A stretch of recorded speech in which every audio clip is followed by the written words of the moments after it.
Outdoor activities is a $150 billion a year industry. Whether it's hunting, fishing, timber management, what have you, predators and nuisances can cost up to 65% of your investment from the start.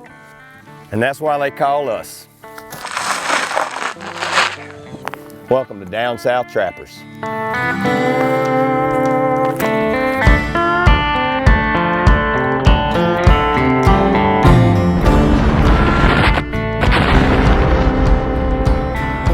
If you blow it on that side, we'll be fine.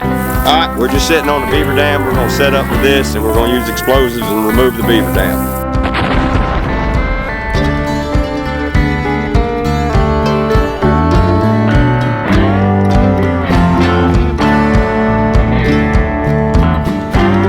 Alright, this is just a juvenile coyote that we caught this morning on a drag.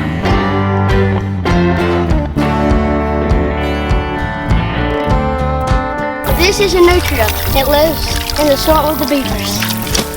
Our dog Picket loves nutria.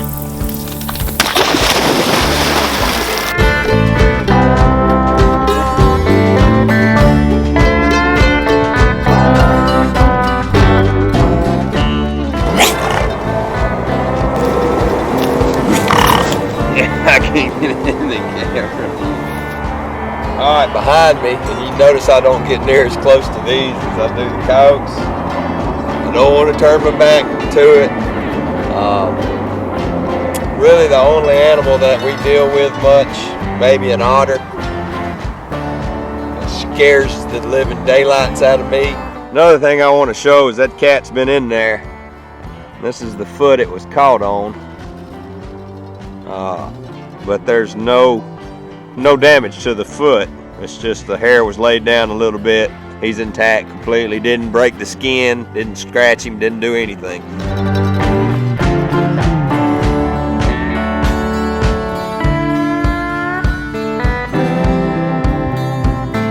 We took a dam out right there. We're fixing to open another dam up there.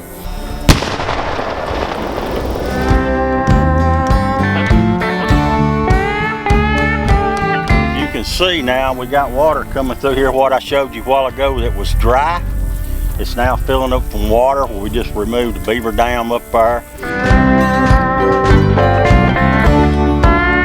Katie from California wrote in talking about how inhumane trapping was, how inconsiderate what we're doing is.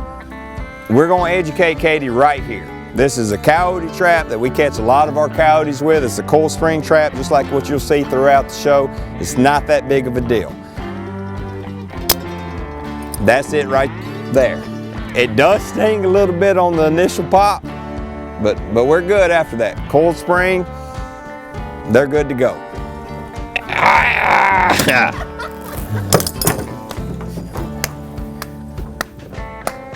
That thump.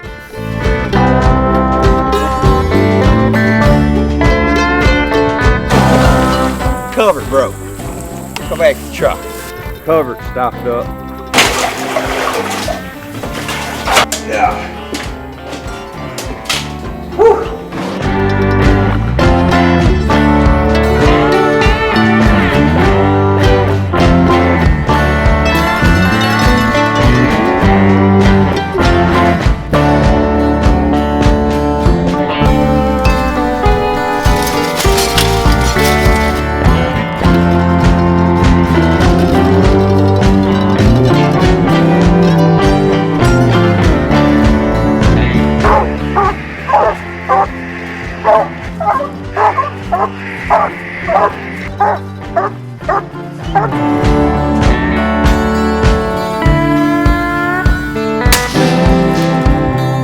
Basically what we have here is a beaver lodge. The faster I kill them, the better it is.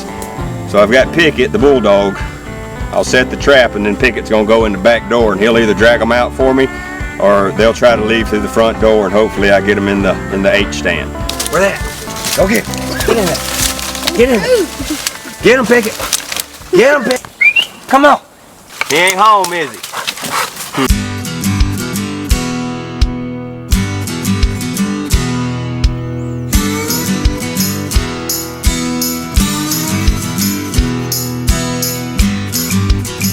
Right here, right behind me, is a crossroads, and this is like a shooting lane, and right in front of me there is the dirt road. I'm sitting under a big red oak, and there's several reasons I do that. Being in Alabama, early fall, we're still, right now, it's right at 90 degrees today. So you get under the shade tree, and it helps you from, kind of keeps you cooler. You've got a lot of acorns on this red oak. You'll have a lot of deer and stuff, a lot of deer sign right here where they're coming in feeding. It's an ideal spot for a coyote to come through here hunting. Like I say, it's a crossroads. Also, it's in the shade, it's in the evening shade. When we catch a coyote, we try to keep him in the shade as much as we can, keep him comfortable and as much as possible, where he don't get overheated. The lure and the bait also holds up better when it's not setting out in 90-degree sun. It's under these shade trees like that. It doesn't dry out near as fast. And you know, like I said, a big part too, it's comfortable to work under when it's a lot shadier. But right here, I'm gonna put like a walk-through type set. I'm gonna use a gland lure and a little urine and maybe a food-based lure, and try to pull a coyote in here between these. So I'm fixing to dig my bed, and this ground is hard as concrete. So it takes a little while to bust it up. Running rebar or earth anchors is extremely difficult in this ground right now. Very, very hard ground.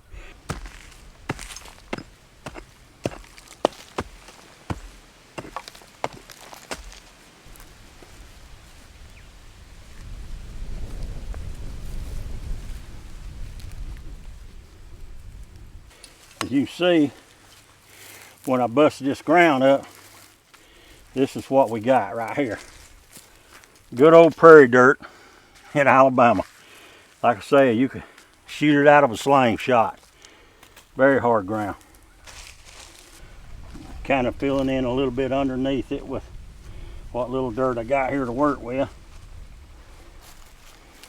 I use a little pan cover right here. Then I bring my own dirt. You can use basically anything. This is peat moss.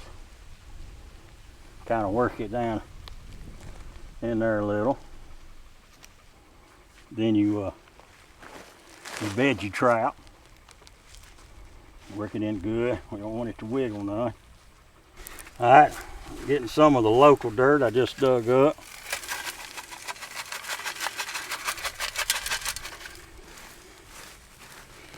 Clean it up. I picked up some old dead grass.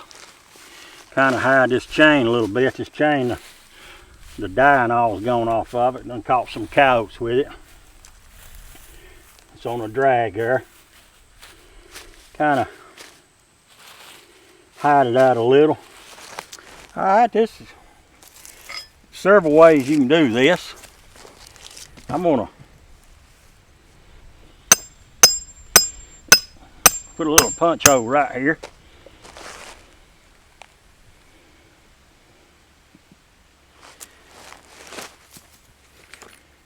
Add a little bit of a curiosity lure, a little food lure type stuff.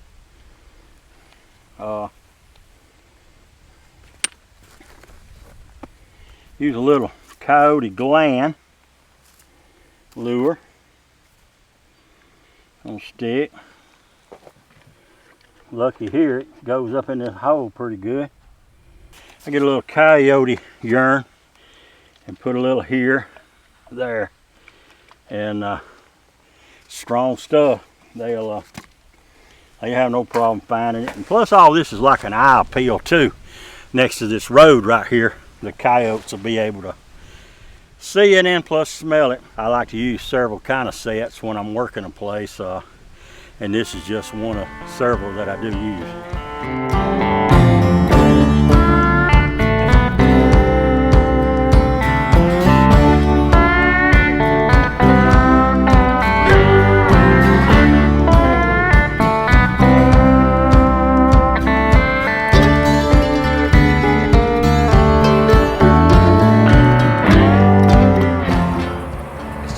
the southern coat. This is what mange looks like. He's got a pretty good bit of it. He still does have some fur, but he doesn't have any on his ears, belly. He'll have a harder time in the winter, but